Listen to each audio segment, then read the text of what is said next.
ಮತ್ತೆ ಒಂದೂವರೆ ತಿಂಗಳ ಆಟದ ಬದಿಗೆ ಹೋಗ್ಲಿಲ್ಲ. ಹೆದರಿಕೆ ಆಯ್ತು, ಆಟದ ಬದಿಗೆ ಹೋಗ್ಲಿಲ್ಲ. ಆದ್ರೂ ಒಂದು ಹಠ ಬಂತು ಮಾತ್ರ. ಅಂತ ಇದು ಏನು ಮಿಸ್ಟೇಕ್ ಉಂಟು ನನಗೆ ಹೇಳಿ, ತಾಳ ಎಲ್ಲ ಗೊತ್ತುಂಟಲ್ಲ, ಆದ್ರೆ ಯಾಕೆ ಹೆದರಿಕೆ ಆಗ್ತಾ ಉಂಟು ತಪ್ಪಂತ.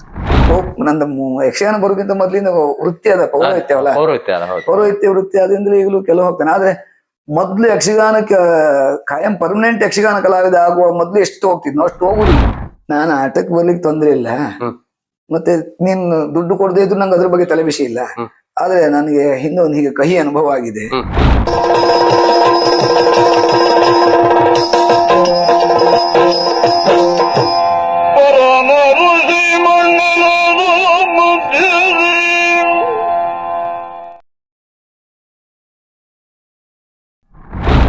ಹೋಗಿ ಪದ್ಯ ಹೇಳಿ ಕೂತ್ಕೊಳ್ತೇನೆ, ಸ್ವರವೇ ಹೊರಗೆ ಬೀಳುದಿಲ್ಲ, ಭಾರಿ ಕಷ್ಟ. ಮತ್ತೆ ಅವತ್ತು ಮೊದ್ಲಿನ ದಿನ ಎಷ್ಟು ಸರಿ ಆಯ್ತು ಅದು ಸಹ ತಪ್ಪಿ ಹೋಯ್ತು ಅವತ್ತು. ಹೆದರಿಕೆಯಾಗಿ ಒಂದ್ ರೀತಿ ಟೆನ್ಷನ್. ಅದು ಕೊಂಡದ ಕುಳಿಯವರು ಸಿಂಹಾಸನದ ಮೇಲೆ ಹತ್ತುಕೊಂಡು ಕುಣಿಯೋದೊಂದು ಪದ್ಯ ಇತ್ತು, ಚಕ್ರಾಧಿಪತಿಯ ಪೆನಾನೆನ್ನುತ್ತ ಅಂತೇಳಿ ರಂಗನಾಯಕಿದು. ಆ ಶಿಶುವಿನ ಎತ್ತುಕೊಂಡು ಹೇಳೋದು. ನನಗೆ ಹೆದರಿಕೆಯಾಗಿ ಒಳಗಿಂದ ಒಳಗೆ ನಮ್ಮನೆ ನರ್ವಸ್ ಆಗಿಬಿಟ್ಟೆ ನಾನು. ಎಲ್ಲಾ ಪದ್ಯ ಎಲ್ಲ ತಪ್ಪಿ ಹೋಯ್ತು, ಎಲ್ಲ ಟೋಟಲ್ ಅಡ್ವರ್ಟ್ ಆಯ್ತು. ಅಲ್ಲೇ ತಿರುಗಿ ಕಂಡು ಬಿಟ್ರು ಒಂದ್ಸಲ ಕೊಂಡದ ಕೋಳಿಯವರು. ಮತ್ತೆ ಒಳಗೆ ಬಂದು ಬೈತಾ ಇದ್ರಂತೆ, ಬೈತಾ ಇದ್ರು, ನನ್ಗೆ ಗೊತ್ತು, ಕೇಳ್ತಾ ಉಂಟು ಅದು. ಯಾಕಾದ್ರೂ ಬರ್ತಾರೆ ಇಲ್ಲಿ ಮರ್ಯಾದೆ ತೆಗಿಲಿಕ್ಕೆ ಹಾಗೆ ಹೀಗೆ ಅಂತ ಹೇಳಿ. ಅಲ್ಲಿಂದ ನಿಲ್ಲಲೇ ಇಲ್ಲ ನಾನು. ನಂದು MIT ಗಾಡಿ ಇತ್ತಾಗೊಂದು ಬಜಾಜ್ MIT. ಅಲ್ಲಿಂದ ರಂಗಸ್ಥಳದಿಂದ ಇಳಿದವನು ಅಷ್ಟೊತ್ತಿಗೆ ಕೂಡ್ಲೆ ಮತ್ತೆ ಅವ ಬೆಳುವೆ ಗಣೇಶ್ ಶೆಟ್ಟಿ ಅಂತ ಇನ್ನೊಬ್ಬ ಸಂಗೀತಗಾರ ಇದ್ದಲ್ಲಿ, ಅವನೇ ಕೂಡ್ಲೆ ಬಂದ. ಒಂದ್ ಅರ್ಧ ಗಂಟೆ ಮುಕ್ಕಾಲ್ ಗಂಟೆ ಒಳಗೆ ಅವನೇ ಬಂದ. ಮತ್ತೆ ನಾನು ಹಾಡ್ಲಿಕ್ಕೆ ಆಗ್ಲಿಲ್ಲ. ಒಂದ್ ಅರ್ಧ ಮುಕ್ಕಾಲ್ ಗಂಟೆ ಒಳಗೆ ನಾನು ಪೂರಾ ಪ್ಯಾಚ್ ಆಗಿ ಅಲ್ಲ, ಗೊತ್ತಾಗ್ತದಲ್ಲ, ಅವನೆಲ್ಲ ಆಟ ನೋಡ್ತಾ ಇದ್ದಾನ, ತೊಂದ್ರೆ ಆಯ್ತು ಭಟ್ರಿಗೆ ಅಂತ ಹೇಳಿ ಓಡಿ ಬಂದ. ನಾನು ಅಲ್ಲಿಂದ ರಂಗಸ್ಥಳದಿಂದ ಇಳಿದು ಹಿಂದ್ ಬದಿಯಿಂದ ಹೋಗಿ ಸುಮ್ಮನೆ ನನ್ನ MIT ತಗೊಂಡು ನಾನು ಮತ್ತ ಕೆಲಸದವನ ಹತ್ರ ಹೇಳಿ ನಂದು ಪ್ಯಾಂಟ್ ಶರ್ಟ್ ತರ್ಸ್ಕೊಂಡು ಬ್ಯಾಗ್ ಅಲ್ಲಿ ತುಂಬಿಕೊಂಡು ಅಲ್ಲಿಂದ ಅಲ್ಲಿಗೆ ಮನೆಗೆ ಬಂದ್ರಿ. ಮತ್ತೆ ಒಂದೂವರೆ ತಿಂಗಳ ಆಟದ ಬದಿಗೆ ಹೋಗ್ಲಿಲ್ಲ. ಹೆದರಿಕೆ ಆಯ್ತು, ಆಟದ ಬದಿಗೆ ಹೋಗ್ಲಿಲ್ಲ. ಆದ್ರೂ ಒಂದು ಹಠ ಬಂತು ಮಾತ್ರ. ಅಂತ ಇದು ಏನು ಮಿಸ್ಟೇಕ್ ಉಂಟು ನನಗೆ ಹೇಳಿ, ತಾಳ ಎಲ್ಲ ಗೊತ್ತುಂಟಲ್ಲ, ಆದ್ರೆ ಯಾಕೆ ಹೆದರಿಕೆ ಆಗ್ತಾ ಉಂಟು ತಪ್ಪಂತ. ಅದಾದ್ಮೇಲೆ ಸಾಮಾನ್ಯ ಮೇಳ ಮುಗಿತಾ ಹತ್ರ ಬರುವಾಗ ಇಲ್ಲಿ ಕಿರುಮಂಜೇಶ್ವರ, ಅದಕ್ಕಿಂತ ಮುಂದೆ ನಾಯಕನಕಟ್ಟೆ ಹತ್ರ ಹೆರಂಜಾಲ್ ಗೋಪಾಲ ಗಾಣಿಗರದ್ದೇ ಕಾಂಟ್ರಾಕ್ಟ್. ಯಾವ್ದು ಇದೇ ರಂಗನಾಯಕಿ ಪ್ರಸಂಗ. ಅವ್ರು ಕೌಂಟ್ರಿಗೆಲ್ಲ ಹೋಗ್ತಾರೆ. ಅವ್ರು ಹೇಳಿದ್ರಂತೆ ಕೊಳಗಿಯವ್ರ ಹತ್ರ, ನೀವೇ ಮೊದ್ಲು ಹೋಗಿ, ಇವತ್ತು ನಾನು ಸೆಕೆಂಡ್ ಬರ್ತೇನೆ ಅಂತ ಹೇಳಿದ್ರಂತೆ. ಕಡೆಗೆ ಇವ್ರಿ ಅಂತ ಹೇಳಿದ್ರು, ನೀವ್ ಹೋಗೋ ಮಾರಾಯ ಅಂತ ಹೇಳಿದ್ರು ಕೊಳಗಿಯವರು. ನೀವ್ ಹೋಗೋ ಒಂದ್ 2 ತಾಸು ಪದ್ಯ ಹೇಳ ಮಾರಾಯ ನಿಮ್ಮ ಹತ್ರ ನನ್ನ ಹತ್ರ ಹೇಳಿದ್ರು. ನನಗೆ ಹೆದರಿಕೆ, ಅವತ್ತೆಲ್ಲ ತಪ್ಪಿ ಬಯಸ್ಕೊಂಡಿದ್ದೇನಲ್ಲ. ಮತ್ತೆ ಹೋದೆ. ಮತ್ತೆ ಹೋಗಿ ಅವತ್ತು ಪರ್ಫೆಕ್ಟ್ ಆಯ್ತು, ಎಂಚೂರು ತಪ್ಪಿ ಹೋಗ್ಲಿಲ್ಲ, ಕರೆಕ್ಟ್ ಆಯ್ತು. ಇವಾಗ ಕೊಂಡದ ಕೋಳಿಯವ್ರು ಹೇಳಿದ್ರು, ಇವತ್ತು ಸರಿ ಆಯ್ತು ಮರ, ಇವತ್ತು ಕರೆಕ್ಟ್ ಆಯ್ತು ಅಂತ ಹೇಳಿದ್ರು. ಅದ್ ನಮ್ಗೆ ಆಗೊಂದ್ ದೊಡ್ಡ ಪ್ರಶಸ್ತಿ ಸಿಕ್ಕಿದಾಗೆ ಅದ್ ಮಾಡಿ ಬಂದೆ. ಮತ್ತೆ ಮಳೆಗಾಲದಲ್ಲಿ PPC ಎಲ್ಲ ಆಯ್ತು, ಅದೇ ರಂಗನಾಯಕಿ. ಅವತ್ತು ಹೋದೆ. ನಂಗೆ ಅಂದ್ರೆ ರಂಗನಾಯಕಿ ಆದ್ರೆ ಇಲ್ಲೂ ತಪ್ಪುದಿಲ್ಲ ಅಂತ ಹೇಳಿ ಒಂದು ಧೈರ್ಯ. ಕಡೆಗೆ ನಂಗೆ ನಮ್ಮ ಪರಮೇಶ್ವರ್ ಭಂಡಾರಿ ಮೊದ್ಲೆಗಾರ ಅವರು ಮತ್ತೆ ಈ ಪ್ರವೀಣ್ ಗಾಣಿಗ ಅವರೆಲ್ಲ ರಂಗನಾಯಕಿ ಭಾಗವತರು ಬಂದ್ರು, ರಂಗನಾಯಕಿ ಭಾಗವತರು ಆ ಪ್ರಸಂಗ ಆದ್ರೆ ಮಾತ್ರ ನಾನು ಬರ್ತೇನೆ, ಪದ್ಯ ಹೇಳ್ತೇನೆ ಅಂತ ಹೇಳಿ. ಹೀಗೆ ಎಲ್ಲ ಆಯ್ತು. ಅದ್ರ ಮಾರನೇ ವರ್ಷ ಸತ್ಯನಾರಾಯಣ ಪುಣಚಿತ್ತಾಯರು ಮತ್ತು ಕೊಳಗಿಯವರು ಇದ್ರು. ಆವಾಗ ನಮ್ಮ ಮುದ್ರಾ ಅಡಿಯವರ ಮಗ ಸಂಗೀತಕ್ಕಿದ್ರು, ಸುಬ್ರಹ್ಮಣ್ಯ ಪ್ರಸಾದ್ ಅಂತ ಹೇಳಿ. ಆವಾಗ ಆ ವರ್ಷ ನಾನು ಹೀಗೆ ನಮ್ಮ ಬೈಂದೂರ್ ಹತ್ರ ಶಿರೂರಲ್ಲಿ ಒಂದು ಆಟದಲ್ಲಿ ಕೃಷ್ಣ ಸಂಧಾನ ಪ್ರಸಂಗ ಇತ್ತು. ಆಗ ಮತ್ತೆ ಸ್ವಲ್ಪ ಧೈರ್ಯ ಬಂದಿತ್ತು. ಆಗ ಎಲ್ಲ ಹೇಳಿದ್ದೆ ನಾನು, ಒಂದೂವರೆ ತಾಸು ಪದ್ಯ ಹೇಳಿದೆ, ಅದೆಲ್ಲ ಕರೆಕ್ಟ್ ಆಗಿತ್ತು. ಮತ್ತೆ ಡಿಸೆಂಬರ್ ತಿಂಗಳಲ್ಲಿ ನಾನು ಊರಿಗೆ ಹೋಗಿದ್ದೆ, ಬಾಲ್ಕಲ್ಲಿಗೆ, ಏನೋ ಫಂಕ್ಷನ್ ಇತ್ತು ಅಂತ ಹೇಳಿ. ಅಲ್ಲಿ ನಮ್ಮ ಲ್ಯಾಂಡ್ ಲೈನ್ಗೆ ಕೊಂಡದ ಕೋಳಿಯವರು ಕಾಲ್ ಮಾಡಿದ್ರು, ನೀನ್ ಅರ್ಜೆಂಟು 1-2 ಬಿಳಿ ಬಟ್ಟೆ ಅದು ಇದೆಲ್ಲ ತಗೊಂಡು ತಾಳ ಹಿಡ್ಕೊಂಡು ಬರ್ಬೇಕು, ಪುಣಚಿತ್ತಾಯರಿಗೆ ಕಿಡ್ನಿ ಸ್ಟೋನು, ಅವರು ಹುಷಾರಿಲ್ಲದೆ ಒದ್ದಾಡ್ತಾ ಇದ್ದಾರೆ, ಬರ್ಬೇಕು.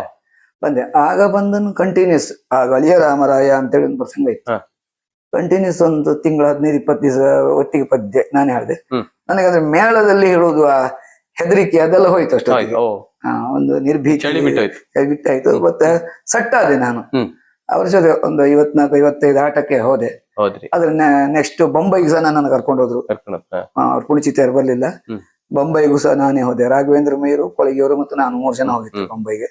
ಬಹಳಷ್ಟು ಮೇಳಗಳು ಅಂದ್ರೆ ಈ ಆಕಸ್ಮಿಕ ಅನಿವಾರ್ಯತೆಯಿಂದೇ ಒಂದ್ಸಲ ಫಸ್ಟಿಗೆ ಅವಕಾಶ ಸಿಕ್ತು ನಂಗೆ. ಸಿಕ್ತು ಅದನ್ನ ನೀವು ಫಸ್ಟಿಗೆ ಅದ್ರ ಉಪಯೋಗಿಸ್ಕೊಂಡ್ರಿ. ಹೌದೌದು, ಸ್ವಲ್ಪ ಎಡವಟ್ ಆದ್ರು ಅದು ಸರಿ ಆದ್ರಿ. ಅದ್ಮೇಲೆ ಮಂದರ್ತಿ ಮೇಳಕ್ಕೆ ಹೋಗ್ತಾ ಇದ್ದೆ. KP ಹೆಗ್ಡೆ ಅವರಿಗೆ ಹುಷಾರಿಲ್ಲ, ಅವ್ರ ತಾಯಿ ತೀರ್ಕೊಂಡಾಗೂ ನಾನೇ ಹೋದೆ. ಅವ್ರಿಗೆ ಒಂದ್ ಸ್ವಲ್ಪ ಹುಷಾರಿಲ್ಲಿದ್ದಾಗ ಹೋದೆ. ಪ್ರಾರಂಭಿಕ ದಿನಗಳು ಅದೇ ಇದೇ ಈ ಸಾಲಿಗ್ರಾಮ ಮೇಳಕ್ಕೆ ಹೋಗುವ ಈ ಟೈಮ್ 98, 99, 2000 ಈ ಮಧ್ಯದಲ್ಲೇ ಮಂದರ್ತಿ ಮೇಳಕ್ಕೆ ತುಂಬಾ ಆಟಕ್ಕೆ ಹೋಗ್ತಿದ್ದೆ. ಆಗ 2 ಮೇಳ ಇತ್ತು, A ಮತ್ತು B. B ಮೇಳಕ್ಕೆಲ್ಲ ಹೋಗ್ತಿದ್ದೆ.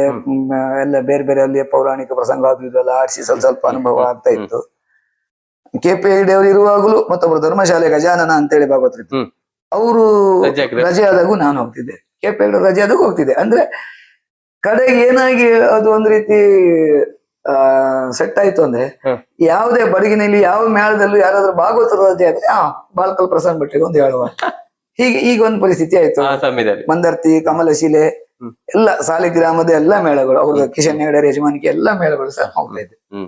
ಅಂದ್ರೆ ನೀವು ಈಗ ಸಾಲಿಗ್ರಾಮ ಮೇಳಕ್ಕೆ ಸೇರ್ತಿರ್ತಾವ ಅಲ್ಲ, ಪೆರಡೂರು ಮೇಳಕ್ಕೆ ಸೇರ್ತೀರಿ. ಅದು ಪೆರಡೂರು ಮೇಳಕ್ಕೆ ಕೊನೆಗೆ ಸೇರಿದೆ. ಇದೆಲ್ಲ ಅದ್ರ ಮಧ್ಯದಲ್ಲಿ ಇಷ್ಟೆಲ್ಲ ಆಯ್ತು. ನಾನ್ ಹಂಗಂತ ನನಗೆ ಮೇಳದಲ್ಲಿ 180 ಆಟ ಆದ್ರು ನಂಗೊಂದು 150 ಆಟ ಆಗ್ತಿತ್ತು ಟೋಟಲ್, ಎಲ್ಲ ಮೇಳದ ಸೇರಿ.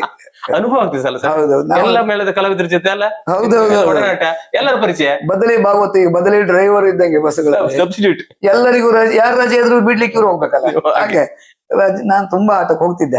ಅದು ಎಷ್ಟು ವರ್ಷ ಮಾಡಿದ್ರಿ ಸರ್ ಅದು ನೀವು? ಹಾಗೆ ಸಾಧಾರಣ 98, 99 ಸ್ಟಾರ್ಟ್ ಆದ್ರೆ ಸುಮಾರು ಒಂದು 16, 17 ವರ್ಷ ಹಾಗೆ ಮಾಡಿದ್ದೇನೆ. ಆದ್ರೆ ಮಧ್ಯದಲ್ಲಿ ಮರದಲ್ಲಿ ಕೊಂಡದ ಕೋಳಿಯವರು ಟೀಮ್ ಇರ್ತಿತ್ತು, ಈ ಪೂರ್ಣಚಂದ್ರ ಯಕ್ಷಕಲಾ ಪ್ರತಿಷ್ಠಾನ ಅವ್ರದ್ದು. ಆಗ ಈಗ ಕಡಿಮೆ ಆಗಿದೆ, ಆಗ ಮಿನಿಮಮ್ ಒಂದು 60, 70, 80, ಒಂದು ವರ್ಷ 103 ಆಟ ಆಗಿದೆ. 103 ಆಟ. ಹೌದು, ಮಳೆಗಾಲ ಅಂತಲ್ಲ, ಟೋಟಲ್ ಇಡೀ ಸೀಸನ್ ಸರಿ. ಅವ್ರದ್ದು ಆಟ ಇದ್ರೆ ಅವ್ರಿಗೆ ಹೋಗುದೇ ನಾನು. ಹೌದು, ಮೊದ್ಲು ಕೊಳಗಿಯವರಿದ್ರು, ಆಮೇಲೆ ಕೊಳಗಿಯವರು ಬಿಟ್ಟು ಹೋದ ನಂತರ ಗಣಪತಿ ಭಟ್ರು ಬಂದ್ರು, ವಿದ್ವಾನ್. ಅದು ನನಗೊಂದ್ ರೀತಿ ವರ ಆದಾಗ ಆಯ್ತು. ವಿದ್ವಾನ್ ಗಣಪತಿ ಭಟ್ರು ಬಂದ ಮೇಲೆ ಆಗ ಸ್ವಲ್ಪ ಅವ್ರಿಗೆ ಸ್ವಲ್ಪ ಸ್ವರದ ಪ್ರಾಬ್ಲಮ್ ಇತ್ತು. ಆಗ ಸ್ವಲ್ಪ ಗುರುಗಳಿಗೆ, ಗಣಪತಿ ಭಟ್ರಿಗೆ ಅಂದ್ರೆ ಅಧಿಕೃತವಾಗಿ ಗುರುಗಳು ಅಂದಿದ್ರು. ನಾನು ಅವರಿಂದ ತುಂಬಾ ಕಲ್ತಿದ್ದೇನೆ. ಅವ್ರ ಹತ್ರ ಎಲ್ಲ ಕೆಲವು ರಾಗದ ಬಗ್ಗೆ ಅದ್ರ ಬಗ್ಗೆ ಇದ್ರ ಬಗ್ಗೆ ಹೇಳ್ಸ್ಕೊಡ್ತಿದ್ದೆ. ಅವರು ಏನ್ ಮಾಡ್ತಿದ್ರು ಕೇಳಿದ್ರೆ, ಅವರ ಜೊತೆಗೆ ಕೂಳ್ಸ್ಕೊಂಡು ನನ್ನ ಹತ್ರ ಪದ್ಯ ಹೇಳ್ತಿದ್ರು, ದ್ವಂದ್ವ. ಅದು ತುಂಬಾ ಅನುಭವ ಆಯ್ತು, ಬಹಳ ಅನುಭವ ಆಯ್ತು. ನಮ್ಮ ಇಡೀ ಪೂರ್ಣಚಂದ್ರ ಟೀಮ್ ಅಲ್ಲಿ ಅದಾಯ್ತು. ಆಮೇಲೆ 2003ರಲ್ಲಿ ಆರ್ ಗಣೇಶರದ್ದು ಒಂದು ಯುಗಳ ಯಕ್ಷಗಾನ ಆಯ್ತು. ಮಂಟಪ ಪ್ರಭಾಕರ್ ಉಪಾಧ್ಯಾಯ ಮತ್ತು ನಮ್ಮ ಕೊಂಡದ ಕೋಳಿಯವರು ವಿಜಯ ವಿಲಾಸ ಅಂತೇಳಿ ಒಂದು ಯುಗಳ ಯಕ್ಷಗಾನ ಅಂತೇಳಿ. ಅದಕ್ಕೆ ಸಾಹಿತ್ಯ ನಿರ್ದೇಶನ ಎಲ್ಲ ಆರ್ ಗಣೇಶರದ್ದು, ಹಾಡುಗಾರಿಕೆ ಗಣಪತಿ ಭಟ್ರದ್ದು, ಪಾಠಕರು ಮೊದ್ಲಿಗಿದ್ರು ಕೃಷ್ಣಯಾಜಿ ಇಡುಗುಂಜಿ ಅಂತವ್ರು ಚಂಡೆಗಿದ್ರು. ಅದು ಹಾಗೆ ಅದು ಟ್ರಯಲ್ ಆಗಿದ್ದದು ಧರ್ಮಕರ್ಮ ಸಹಯೋಗದಿಂದ. ನಮ್ಮ ಮನೆ, ನಾವು ಮರವಂತಿರುವಾಗ ನಮ್ಮ ಮನೆಯಲ್ಲೇ ಉಪ್ಪರಿಗೆ ಮೇಲೆ ಟ್ರಯಲ್ ಆಗಿತ್ತು. ಆರ್ ಗಣೇಶರೆಲ್ಲ ನಮ್ಮ ಮನೆಯಲ್ಲಿ ನಿಂತಿದ್ರು. ಅದು ಪ್ರಸಂಗ, ಅವ್ರ ಕಾರ್ಯಕ್ರಮ ಬಿಡುಗಡೆಯಾಗಿ 7ನೇ ಕಾರ್ಯಕ್ರಮಕ್ಕೆ ಗಣಪತಿ ಭಟ್ಟಿಗೆ ಸ್ವರ ಸಂಪೂರ್ಣ ಹೋಯ್ತು. ಬಹಳ ಕಷ್ಟಪಟ್ಟಿದ್ರಂತೆ ಪಾಪ.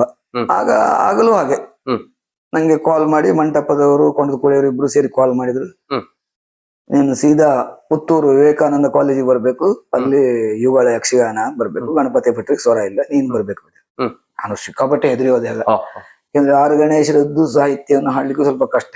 ಮತ್ತೆ ಗಣಪತಿ ಭಟ್ರು ತುಂಬಾ 70, 80 ರಾಗಗಳನ್ನು ಸೆಟ್ ಮಾಡಿದ್ದಾರೆ. ಅದ್ರೊಳಗೆ ಹೇಗೆ ಹೋಗುದು? ನಾನಿನ್ನು ನೋಡ್ಲೂ ಇಲ್ಲ ಅದನ್ನ, ಗೊತ್ತಿಲ್ಲ. ನಾನು ಹೆದರಿದಿ ತುಂಬಾ, ನಾ ಬರುದಿಲ್ಲ ಅಂತ ಹೇಳಿದೆ. ಇಲ್ಲ ನೀನ್ ಬಾ ಅಂತ ಹೇಳಿ ಕಡೆ ಗಣಪತಿ ಭಟ್ರು ಕೂತು ಪದ್ಯ ಸ್ಟಾರ್ಟ್ ಮಾಡಿ ಕೊಡುದು, ಅವ್ರು ಹೇಳುದು ನಾನು. ಹೀಗೆ ಮಾಡಿ ಮಾಡಿ ಮಾಡಿ ಅದು ಸೆಟ್ ಆಯ್ತು. ಆಮೇಲೆ ಆರ್ ಗಣೇಶರು ಹೇಳ್ತಾ ಇದ್ರು, ಯಾರು ಹೇಳ್ತಾರೆ ಅಂತ ನಮ್ಗೆ ಗೊತ್ತಾಗುದಿಲ್ವೇ, ಕನ್ಫ್ಯೂಸ್ ಆಗ್ತಾ ಇದೆ. ಗಣಪತಿ ಭಟ್ರು ಹೇಳುದಾ ಪ್ರಸನ್ನ ಹೇಳುದಾ ಅಂತ ಗೊತ್ತಾಗುದಿಲ್ಲ ಅಂತ ಹೇಳಿದ್ರೆ, ಅದೊಂದು 40 ಪ್ರೋಗ್ರಾಮಿಗೆ ನಾನು ಹೋದೆ. ಅದು ತುಂಬಾ ಹೆಲ್ಪ್ ಆಯ್ತು ನನಗೆ, ತುಂಬಾ ಇದಾಯ್ತು. ರಾಗದ ಬಗ್ಗೆ ಎಲ್ಲ ಕೆಲವು ಮಾಹಿತಿ ಸಿಕ್ತು, ಅದು ಬಹಳ ಹೆಲ್ಪ್ ಆಯ್ತು.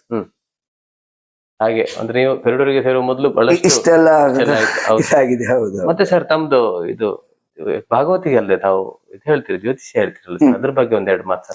ಅದೇ ಉಡುಪಿ ಸಂಸ್ಕೃತ ಕಾಲೇಜಲ್ಲಿ ಜ್ಯೋತಿಷ್ಯ ಓದ್ಲಿಕ್ಕೆ ನಾನು ಬಂದಿದ್ದು. ಅಲ್ಲಿ ಸಾಹಿತ್ಯ ಆಗಿ, ಆಮೇಲೆ ಸಾಹಿತ್ಯ 2 ವರ್ಷ ಆದ್ಮೇಲೆ ಜ್ಯೋತಿಷ್ಯ ವಿದ್ವತ್ ಸ್ಟಾರ್ಟ್ ಮಾಡಿದೆ. ವಿದ್ವಾನ್ ಮಧ್ಯಮ ಅಂತ ಕೋರ್ಸ್ ಆಗಿ, ಆಮೇಲೆ ಸಂಸ್ಕೃತ MA ಮಾಡಿದೆ. ಅದಕ್ಕಿಂತ ಮೊದಲೇ ನಮ್ಮ ಪೂರ್ವದಲ್ಲಿ ಇಡುಗುಂಜಿ ಪಾಠಶಾಲೆ ನಮ್ಮ ಅಧ್ಯಾಪಕರು ನಾರಾಯಣ ಭಟ್ರು ಅಂತ ಹೇಳಿ ಜ್ಯೋತಿಷ್ಯದ ಪ್ರಾಥಮಿಕ ಪಾಠಗಳನ್ನೆಲ್ಲ ಹೇಳಿದ್ರು. ಜಾತಕ ಮಾಡುವುದು ಹೇಗೆ, ದೆಸೆ ಯಾವ ದೆಸೆ ಆದ್ಮೇಲೆ ಯಾವ ದೆಸೆ, ಯಾವ ಭುಕ್ತಿ ಬರ್ತದೆ, ಅದನ್ನೆಲ್ಲ ಒಂಚೂರು ಹೇಳಿ ಒಂದು ಬೃಹತ್ ಜಾತಕ ಪುಸ್ತಕ ಇಟ್ಕೊಂಡು ಸುಮಾರು ಪಾಠ ಮಾಡಿದ್ರು ಅವರು.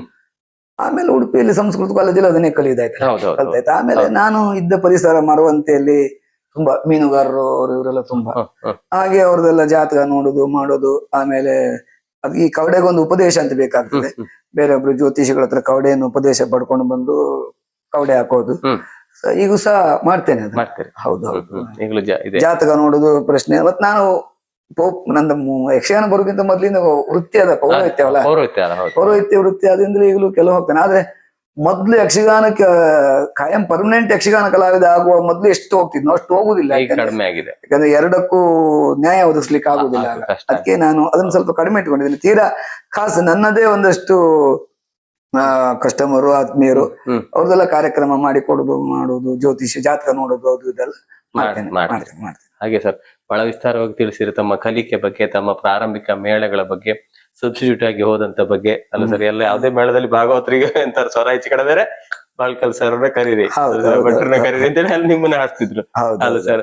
ಅದು ನಿಮಗೆ ಬಹಳಷ್ಟು ಅನುಭವ ತಂದು ಕೊಟ್ಟಿತ್ತಲ್ಲ, ಬಹಳಷ್ಟು ಅನುಭವ ತಂದು ಕೊಟ್ಟಿತ್ತು. ಒಂದೇ ಮೇಳದಲ್ಲಿ ಇರೋದಕ್ಕಿಂತ ಒಂದು 10 ಮೇಳಕ್ಕೆ ಹೋದಾಗ ಒಂದು ಅನುಭವ, ಪ್ರಸಂಗಗಳು ಬೇರೆ ಬೇರೆ ಅಲ್ಲ ಸರ್.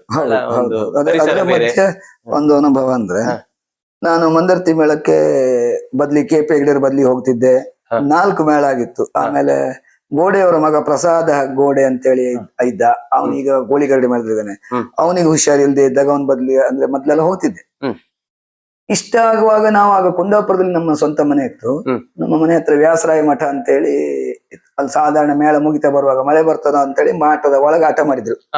ರವೀಂದ್ರ ಕೃಷ್ಣ ಭಟ್ರು ಅಲ್ಲಿ ಪ್ರಧಾನ ಭಾಗವತರ. ಆಗ ನಾನು ಹೋದೆ. ಉಳಿದ ಕಲಾವಿದರೆಲ್ಲ ನಮ್ಮ ಹತ್ರ ಭಟ್ರು ಬಂದಿದ್ದಿಲ್ಲ, ಒಂದ್ ತಾಸು ಪದ್ಯ ಹೇಳಿ ಅಂತೇಳಿ ಹೇಳಿದ್ರು. ನಾನು ಪದ್ಯ ಹೇಳ್ಬೇಕು ಅಂತ ರೆಡಿ ಆಗುವಾಗ ಮತ್ತೆ ರವೀಂದ್ರ ಕೃಷ್ಣ ಭಟ್ರು ಬದಿಕಾರ್ದು ಮ್ಯಾನೇಜರ್ ಒಪ್ತಾ ಇಲ್ಲ, ಅತಿಥಿ ಕಲಾವಿದರಿಗೆ ಅವಕಾಶ ಇಲ್ಲಂತೆ ಮಂದರ್ತಿ ಮೇಳದಲ್ಲಿ, ಮತ್ತೆ ನೀನ್ ಬೇಜಾರ್ ಮಾಡ್ಬೇಡ ಮಾರೆ ಅಂದ್ರು. ಅಡ್ಡಿಲ್ಲ, ತೊಂದ್ರೆ ಇಲ್ಲ ಅಂತೇಳಿ ಬಂದೆ. ಸ್ವಲ್ಪ ಬೇಜಾರಾಯ್ತು ನಂಗೆ, ಬಂದೆ. ನಾನು ಕಾಯ್ತಾ ಇದ್ದೆ. ಅದ್ರ ನೆಕ್ಸ್ಟ್ ವರ್ಷ ಪುನಃ ಗೋಡೆಯವರ ಮಗನಿಗೆ ಹುಷಾರಿಲ್ಲ. KP ಹೆಗ್ಡೆ ಅವರು ಸ್ವಲ್ಪ ಆರೋಗ್ಯ ಶಿಥಿಲ ಇದ್ದಾಗ ನಂಗೆ ಅವರು ಗೋಡೆಯವ್ರ ಮಗ ಫೋನ್ ಮಾಡಿದ್ರು, ಹೀಗೆ ಬರ್ಬೇಕಿತ್ತು ಒಂದ್ 4-5 ಆಟಕ್ಕೆ, ನಂಗೆ ತುಂಬಾ ಕಷ್ಟ ಆಗ್ತಾ ಉಂಟು. ನಾನು ಆಟಕ್ಕೆ ಬರ್ಲಿಕ್ಕೆ ತೊಂದ್ರೆ ಇಲ್ಲ, ಮತ್ತೆ ನೀನ್ ದುಡ್ಡು ಕೊಡದೇ ಇದ್ರು ನಂಗೆ ಅದ್ರ ಬಗ್ಗೆ ತಲೆ ಬಿಸಿ ಇಲ್ಲ. ಆದ್ರೆ ನನಗೆ ಹಿಂದೆ ಒಂದು ಹೀಗೆ ಕಹಿ ಅನುಭವ ಆಗಿದೆ. ಹಾಗೆ ನೀನ್ ನಂಗೆ ದೇವಸ್ಥಾನದ ಆಡಳಿತ ಮಂಡಳಿಯಿಂದ ಅಲ್ಲಿಂದ ಆಫೀಸಿಂದ ಫೋನ್ ಬರ್ಬೇಕು, ನಾನು ಮಾತ್ರ ಹೋಗ್ತೇನೆ ಅಂದೆ. ಅಷ್ಟು ಗೊತ್ತಾಯ್ತು. ಅವ್ರು ಅಲ್ಲಿಂದ ಫೋನ್ ಮಾಡಿದ್ರು ದೇವಸ್ಥಾನ. ಮತ್ತೆ ವಿಷಾದ ವ್ಯಕ್ತಪಡಿಸಿದ್ರು ಹೀಗಾದ್ದಕ್ಕೆ. ನೀವಂತ 6 ಮ್ಯಾನೇಜರ್ ಯಾರೋ ಹೊಸಬರು ಇದ್ರು ಮರ, ನೀವಲ್ಲ ಆದ್ರೆ ನೀವ್ ಎಷ್ಟೊತ್ತಿಗೂ ಬಂದ್ರು ನಮ್ಗೆ ಸ್ವಾಗತ. ನೀವು ಮೊದ್ಲೆಲ್ಲ ನಮ್ ಕಾಯಂ ಬಂದವ್ರೆ, ನಾವ್ ಇನ್ನ ಹಾಗೆ ಆಗದೆ ಇದ್ದಾಗ ನೋಡ್ಕೊಳ್ತೇವೆ, ನಿಮ್ಗೆಲ್ಲ ಎಷ್ಟೊತ್ತಿಗೂ ಸ್ವಾಗತ ಅಂತೇಳಿ ಹಾಗೆ ಹೇಳಿದ ಮೇಲೆ ಮತ್ತೆ ನಾನು ಹೋದೆ, ಮೇಳಕ್ಕೆ ಹೋದೆ. ನಿಜವಾಗಿ ನೀವು ಮೊದ್ಲು ಹೋದವರು. ಹೌದು, ಸ್ವಲ್ಪ ಅಂದ್ರೆ ಈ ಕೆಲವು ಮೇಳದಲ್ಲಿ ಕೆಲವು ವ್ಯವಸ್ಥೆಗಳೆಲ್ಲ ಹೆಚ್ಚು ಕಡಿಮೆ ಇರ್ತದೆ. ಮಂದರ್ತಿ ಒಳ್ಳೆ ಮೇಳ ನಿಜವಾಗಿ. ಹೌದೌದು, ಅವರಿಗಾದ್ರೂ ಸಂಪರ್ಕ ಸ್ವಲ್ಪ ಕಡಿಮೆ, ಅಂದ್ರೆ ಹೆಚ್ಚು ಕಡಿಮೆ ಆಯ್ತದ. ಅವರು ಬರೇ ವ್ಯವಸ್ಥೆ ಅದ್ರದ್ದು ರೂಲ್ಸ್ ಅದಷ್ಟೇ ನೋಡ್ಕೊಂಡು ಇರ್ಬೇಕಲ್ಲ ಪಾಪ, ಅವರಿಗೂ ಹಾಗೆ ಅಲ್ಲ, ಅವ್ರಿಗೆ ಕಷ್ಟ ಇದೆ. ಹೌದು, ಆಗ್ಲಿ ಅಂತೂ ಇಂತೂ ಮತ್ತೆ ಪುನಃ ನೀವು ಮತ್ತೆ ಸುಬ್ರಹ್ಮಣ್ಯ ದಾರೇಶ್ವರ ನೇತೃತ್ವದಲ್ಲಿ ಹಾಜಿರಿ ಅಶೋಕ್ ಶೆಟ್ರು ನೀಲಾವರ ಮೇಳ ಮಾಡಿದ್ರು. ಅದ್ರ ಬಗ್ಗೆ ಮುಂದಿನ ಎಪಿಸೋಡ್ ಮಾತಾಡೋಣ ಸರ್. ಖಂಡಿತ ಮುಂದಿನ ಎಪಿಸೋಡ್ ಮಾತಾಡೋಣ. ಹಾಗೆ ಬಹಳಷ್ಟು ವಿಷಯಗಳನ್ನ ತಿಳಿಸಿದಿರಿ. ಹಾಗೆ ಇನ್ನು ಪೆರಡೂರು ಮೇಳ ಇದೆ, ನೀಲಾವರ ಮೇಳ ಇದೆ, ಹಾಗೆ ಹಲವಾರು ಕಡೆ ತಾವು ಹೋಗಿದ್ದೀರಿ. ತಮ್ಮ ಸಾಧನೆ ಹಾದಿಯ ಪಯಣವನ್ನು ಇನ್ನೂ ಬಹಳಷ್ಟು ತಿಳಿಲಿಕ್ಕಿದೆ, ನಮ್ಮ ವೀಕ್ಷಕರಿಗೆ ತಿಳಿಸಲಿಕ್ಕಿದೆ. ಹಾಗೆ ಈ ಎಪಿಸೋಡ್ ಅನ್ನ ಇಲ್ಲಿಗೆ ನಿಲ್ಸೋಣ ಸರ್. ಹಾಗೆ ಮುಂದಿನ ಎಪಿಸೋಡ್ ಮತ್ತೆ ನಿಮ್ಮ ಭೇಟಿ ಆಗ್ತೇವೆ. ಧನ್ಯವಾದಗಳು. Thank you. ಆತ್ಮೀಯ ವೀಕ್ಷಕರೇ, ಇದಾಗಿತ್ತು ಪ್ರಸನ್ನ ಭಟ್ ಸರ್ ಅವರ ಕಲಿಕೆ ಮತ್ತು ಮೇಳಗಳ ತಿರುಗಾಟ. ಬಹಳಷ್ಟು ಮೇಳಗಳಲ್ಲಿ ಅವರು ಹೋಗಿದ್ದಾರೆ. ಎಲ್ಲ ಅತಿಥಿ ಕಲಾವಿದರಾಗಿ, ಅಂದ್ರೆ ಈ ಕಲಾವಿದರಿಗೆ ಹುಷಾರಿಲ್ಲದಾಗ ಇವರು ಹೋಗ್ತಾರೆ, ಹೋಗಿ ಅವರ ಬದಲಿಗೆ ಭಾಗವತರಾಗಿ ಬಹಳಷ್ಟು ಕಲ್ತರು. ಹಾಗೆ ಮುಂದಿನ ಹಾದಿ ಅವರದ್ದು ಏನಾಗಿತ್ತು ಅನ್ನೋದನ್ನ ಮುಂದಿನ ಎಪಿಸೋಡ್ ನಾವು ನಿಮ್ಗೆ ತಿಳಿಸ್ಲಿಕ್ಕಿದ್ದೇವೆ. ಹಾಗೆ ವೀಕ್ಷಿಸಿದ ತಮಗೆಲ್ಲರಿಗೂ ಮತ್ತೊಮ್ಮೆ ಪ್ರೀತಿಯ ಧನ್ಯವಾದ ತಿಳಿಸುತ್ತಾ ಮುಂದಿನ ಎಪಿಸೋಡ್ ಮತ್ತೆ ನಿಮ್ಮ ಭೇಟಿ ಆಗ್ತೇವೆ. ನಮಸ್ಕಾರ.